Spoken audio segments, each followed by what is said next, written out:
तो दोस्तों बहुत बहुत शुक्रिया आपका मेरे चैनल पर आने के लिए। और ये जो बीए थर्ड सेम वाले बच्चे हैं उनके 75% मार्क्स लाना मेरी जो है गारंटी है और मेरी जिम्मेदारी समझती हूँ मैं। तो अब मैं आपको इजी भाषा में ये जो 2-3 क्वेश्चन के ऊपर जो अभी फरवरी 2026 के एग्ज़ाम में आया है उनको इजीली आपको याद कराने के लिए मैंने ये वीडियो बनाई है। तो चलिए पढ़ लेते हैं। सबसे पहले तो कालिदास मोस्ट इम्पॉर्टेंट टॉपिक है बीए थर्ड सेमेस्टर और ये संस्कृत नाट्य साहित्य है। तो पढ़ लेते हैं। सबसे पहले पूरी किताब की कहानी है आपकी जो कालिदास के विषय में लिखा है। सबसे पहले कौन थे कालिदास, याद करो। देखो कालिदास संस्कृत के किंग थे। उन्होंने 7 रचनाएं लिखी। दो, और इसको इस तरीके से याद करेंगे। 2 पहाड़, पहाड़ मतलब महाकाव्य, रघुवंश और कुमार संभव। बादल, प्रकृति जैसे कि मेघदूत और ऋतु संहार। नाटक, अभिज्ञान, शाकुंतलम, विक्रमोर्वशीयम और मालविकाग्निमित्रम। ये जो है पुरुरवा और उर्वशी की कहानी के ऊपर है। विक्रमोर्वशीयम और मालविका और अग्निमित्र की कहानी है ये मालविका अग्निमित्रम। ठीक है, याद करने के लिए देखिए एक लाइन बनाई है मैंने। 2 महाकाव्य, 2 खंडकाव्य, 3 नाटक बराबर कुल मिला के 7 इन्होंने रचनाएं लिखी है। ठीक है मेरे बच्चों, तो देखो आगे देखो 7 रचनाएं इन्होंने लिखी है। अच्छा, अब उसके अलावा देखो नाट्य शास्त्र कैसे बना ये भी देख लेते हैं हम। एक कहानी सोचो। भगवान ब्रह्मा ने कहा मैं 5 वेद बनाऊंगा। ठीक है, 5वां वेद बनाऊंगा। उन्होंने चारों वेदों से चीजें ली। ऋग्वेद से संवाद, सामवेद से संगीत, यजुर्वेद से अभिनय और अथर्ववेद से रस। फिर बना नाट्य वेद यानी कि पंचम वेद। बस यही लिखना है। ठीक है, अब तीसरा क्वेश्चन जो आया है फरवरी 2026 के प्रश्न पत्र में, रूपक के 10 वेदों के बारे में। इन्हें रटना नहीं है, सिर्फ इस तरीके से बोलना है बार बार। क्या? न प्रभा पडिव्या सवियई, न प्रभा पडिव्या सवियई। फिर ऐसे बार बार बोलो, फिर उनको खोलो। न से नाटक। क्या?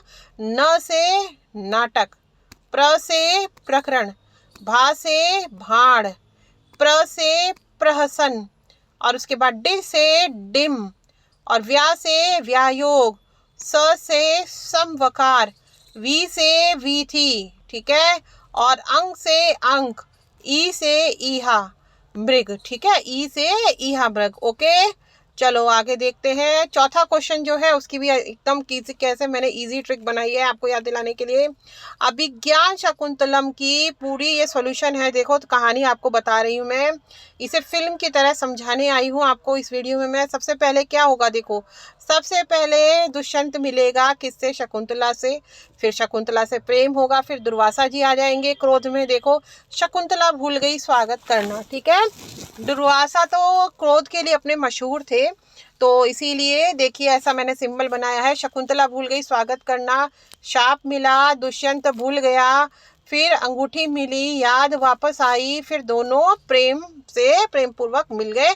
बस यही कहानी पूरी खत्म हो गई। ठीक है, अब आगे हम चलते हैं। दुर्वासा का शाप, ये अगला क्वेश्चन है याद रखने की ट्रिक।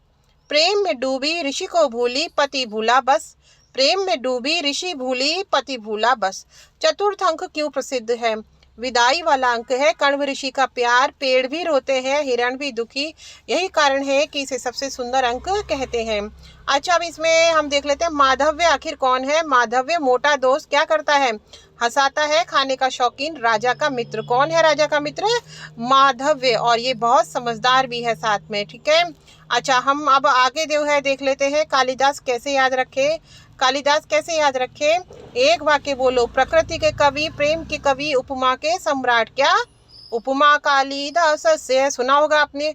प्रकृति के कवि, प्रेम के कवि, उपमा के सम्राट। ठीक है, तो किंग ऑफ द उपमा। तो आपको क्या करना है? एम्परर ऑफ द उपमा, आपको ये चीज याद रखनी है। अब एक ट्रिक जो कभी नहीं भूलेगी, कालिदास के 3 नाटक मवीय, कालिदास के 3 नाटक, ताकि आप नाटकों के नाम ना भूले। मवीय मालविकाग्निमित्रम, म से, वी से विक्रमोर्वशीयम, और देखिए अ से अभिज्ञान शाकुंतलम, और बस से याद रखिए। हो गए आपको 3 नाटक याद। धन्यवाद, बहुत बहुत शुक्रिया। सब्सक्राइब जरूर करिए, शेयर